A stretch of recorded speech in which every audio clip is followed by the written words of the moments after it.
MLC कविता को ED अधिकारियों ने गिरफ्तार कर लिया है। अधिकारी कविता को दिल्ली ले गए। ईडी के अधिकारियों ने एमएलसी कविता के घर से 2 फोन समेत 16 फोन जब्त किए हैं। वकील सोमा भारत ने कहा कि कविता की गिरफ्तारी के बारे में कोई जानकारी नहीं मिली है। बीआरएस नेताओं और कार्यकर्ताओं ने कविता के घर पर विरोध प्रदर्शन किया। उन्होंने अधिकारियों के खिलाफ नारेबाजी की। इसके चलते कविता के आवास पर बड़ी संख्या में नेता और कार्यकर्ता उमड़ पड़े। अधिकारियों ने कविता के लिए तलाशी वारंट के साथ गिरफ्तारी वारंट भी जारी किया है। इसलिए केटीआर कविता के घर गए। कविता के घर के बाहर भारी तनाव का माहौल है। वरंगल लोकसभा सदस्य और बीआरएस के वरिष्ठ नेता पसुनूरी दयाकर ने आज दोपहर तेलंगाना के मुख्यमंत्री रेवंत रेड्डी से मुलाकात की। सचिवालय में मुख्यमंत्री से विनम्रता पूर्वक मुलाकात हुई।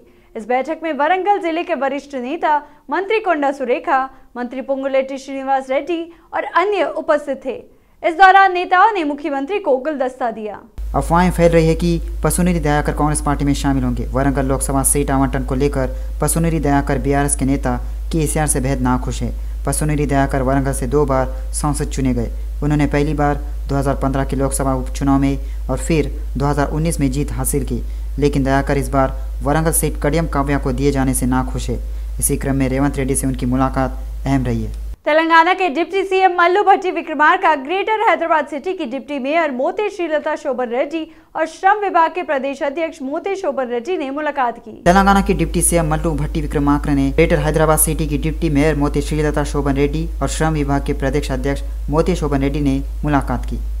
बीआरएस पार्टी के विधायक दानम नागेंद्र ने शुक्रवार को तेलंगाना में हड़कंप मचा दिया है।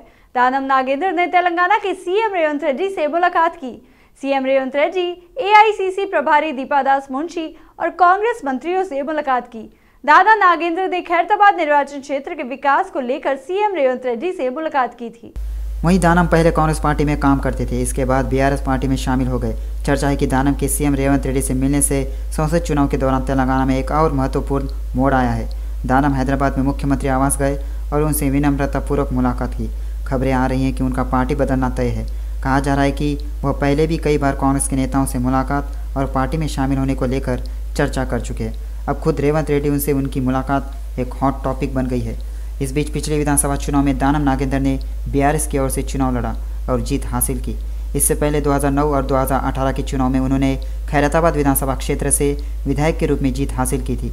उन्होंने संयुक्त राज्य आंध्र प्रदेश में श्रम, रोजगार, प्रशिक्षण, कारखाने, औद्योगिक प्रशिक्षण संस्थान और स्वास्थ्य मंत्री के रूप में भी कार्य किया है। मंत्री कोमटिरेड्डी वेंकट रेड्डी ने नलगोंडा जिले के नागिरकेल निर्वाचन क्षेत्र में अपने पैतृक गांव ब्रह्मांड वेलुमला गांव में कई विकास कार्यों की आधारशिला रखी। इस मौके पर मंत्री कोमटिरेड्डी का ब्राह्मण वेलम के ग्रामीणों ने हर कदम पर स्वागत किया।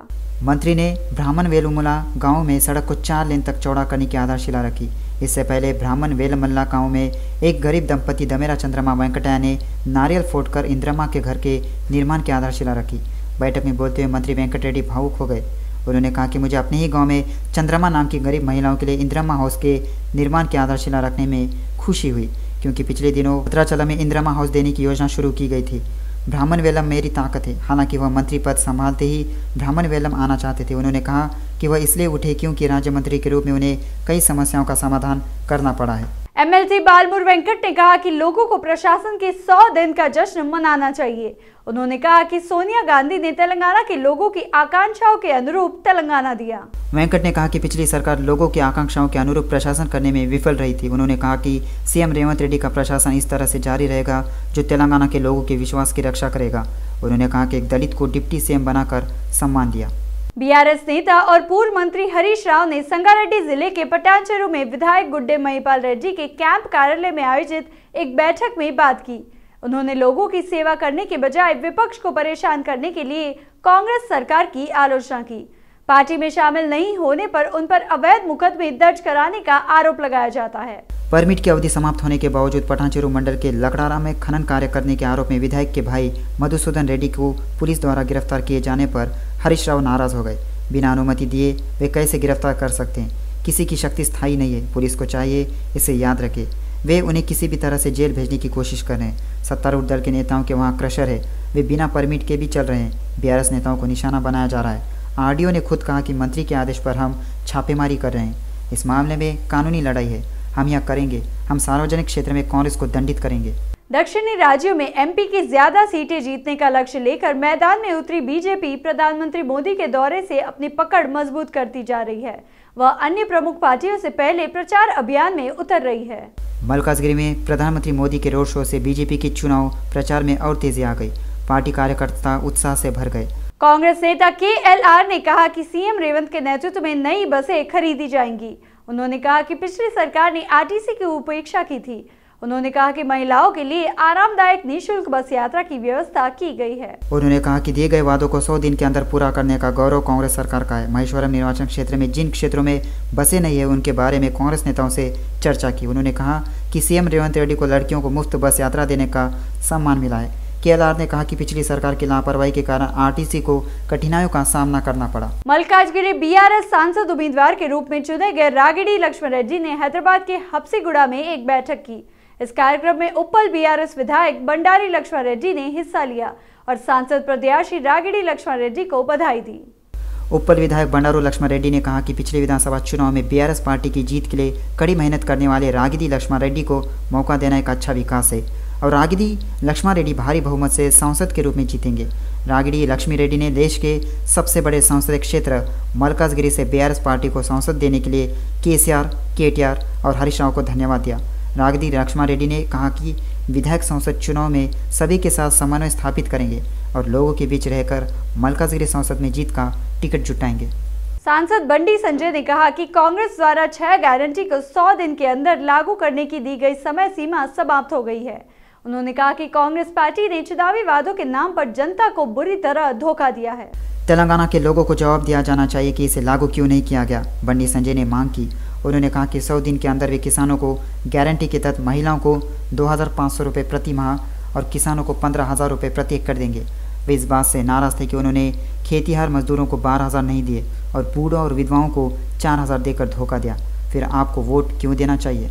निगम आयुक्त वेंकटेश गौड़ ने हैदराबाद के एल्विन कॉलोनी अंतर्गत तुलसी नगर में सीसी सड़कों का निरीक्षण किया। पार्षद ने बताया कि सरकार ने इन सीसी रोड कार्यों के लिए 1 लाख रुपए से अधिक की धनराशि स्वीकृत की है। निगम आयुक्त ने अधिकारियों को गुणवत्ता मानकों से समझौता किए बिना सीसी सड़कों के निर्माण कार्य को पूरा करने की सलाह दी। उन्होंने कहा कि इसे जल्द ही लोगों के लिए उपलब्ध कराया जाना चाहिए। संबंधित अधिकारियों को सुझाव दिया है कि जहां निर्माण कार्य पूरा हो चुका है वहां सीसी सड़कों को ठीक से ठीक कराया जाए।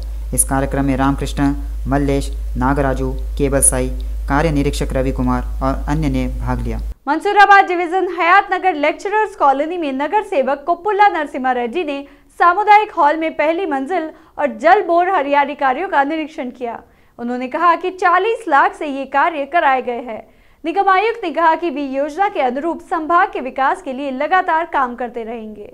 निगम आयुक्त ने जल बोर्ड के अधिकारियों को भूमिगत जल निकासी कार्यों और सड़कों कार्यों को तेजी से पूरा करने की सलाह दी। उन्होंने इसे इस तरह से पूरा करने का आदेश दिया कि गुणवत्ता मानकों का पालन हो और भविष्य में किसी परेशानी से बचा जा सके। इसी तरह उन्होंने कहा कि कई वर्षों से प्रतीक्षित श्री दुर्गा नगर कॉलोनी मेन रोड और सीसी रोड का काम जल्द से जल्द शुरू कराया जाएगा। उन्होंने विभिन्न कॉलोनियों की बाकी समस्याओं पर चरणबद्ध तरीके से काम करने का वादा किया। अविश्वास प्रस्ताव के दिन अपना समर्थन व्यक्त नहीं करने पर BRS नगर सेवक उय्यला नवीन गौड़ ने रंगारेड्डी जिले के महेश्वरम निर्वाचन क्षेत्र में मीरपेट नगर निगम के सामने भाजपा नगर सेवक लीला रवि नायक के नेतृत्व में धरना दिया। BRS नगर सेवक उय्यला नवीन गौड़ ने रंगारेड्डी जिले के महेश्वरम निर्वाचन क्षेत्र में मीरपेट नगर निगम के सामने भाजपा नगर सेवक लीला रवि नायक के नेतृत्व में धरना दिया। अविश्वास प्रस्ताव के दिन अपना समर्थन व्यक्त नहीं किया।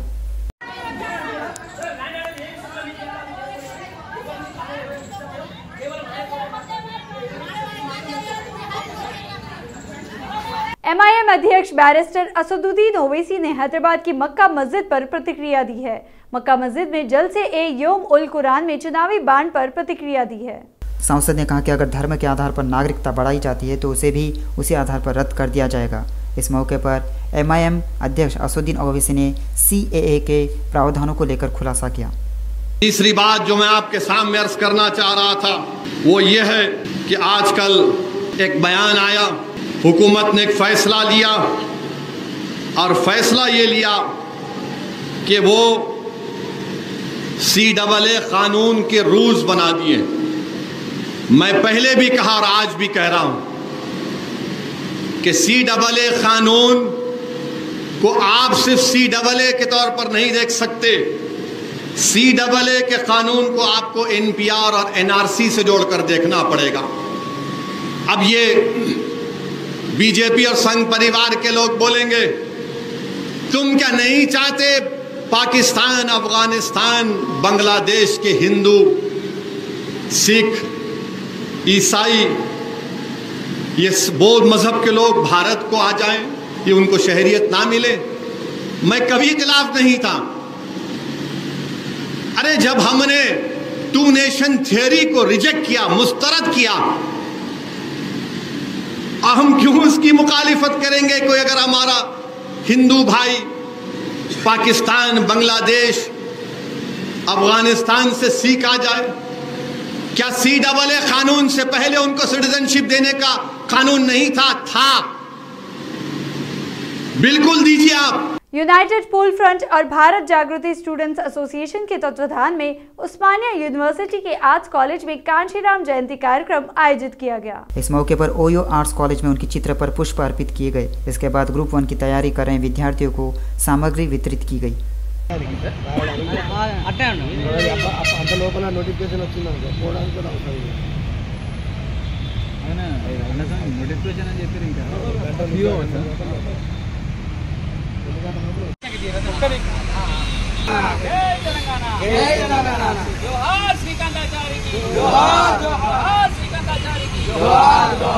तेलंगाना सरकार पेंशनर्स एसोसिएशन के अध्यक्ष सूर्यकला ने कहा कि 1991 में कांग्रेस सरकार द्वारा आवंटित 189.11 एकड़ जमीन को पिछली BRS सरकार ने अवैध रूप से वापस ले लिया और धोखा दिया। अंतर्राष्ट्रीय महिला दिवस के अवसर पर तेलंगाना सरकार पेंशनर्स एसोसिएशन की महिला शाखा के तत्वाधान में महिला दिवस समारोह का आयोजन किया गया। 1991 में कांग्रेस सरकार द्वारा आवंटित 189.11 एकड़ जमीन को